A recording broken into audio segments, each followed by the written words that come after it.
నమస్తే. నేను గుర్తున్నానా? మర్చిపోయే పని చేసావా నువ్వు? మీతో మాట్లాడాలి. ఏమిటో?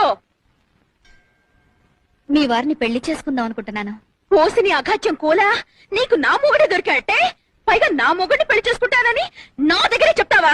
నీ గుడ్లు పీకేస్తా, నిన్ను నిలువునా పాటేస్తా. మీరు ఇలా ఆవేశపడ్డంలో అర్థం ఉంది. అర్థమా? అర్థం ఉన్నారా? మీరు కోపం తెచ్చుకోకుండా నేను చెప్పేది వినండి. ఆ తర్వాత మీ ఇష్టం వచ్చినట్టు చేయండి. త్వరగా చెప్పాడు. నేను మధుని. అంటే మా వారిని. ప్లీజ్ నేను చెప్పేది వినండి. నేను మధుని గాఢంగా ప్రేమించాను. పెళ్లి కూడా చేసుకోవాలనుకుంటున్నాను. అనుకుంటావు. ఎందుకు అనుకో? కాస్త శాంతంగా వినండి. మధుని పెళ్లి చేసుకోకపోతే నేను చచ్చిపోతాను. ఆ పంచాయి తల్లి పీడ బిరగడైపోతుంది. మీరు నన్ను మాట్లాడనివ్వడం లేదు. చెప్పు. డబ్బుందన్న అహంకారంతో కాదు, మధు మీద నా మమకారంతో చెప్తున్నాను. మధుయే కాదు, మీరు పిల్లలు కూడా సుఖంగా ఉండాలి. అందుకని మధుని పెళ్లి చేసుకోవడానికి మీరు అనుమతిస్తే మీకు 1,00,00,000 ఇస్తాను.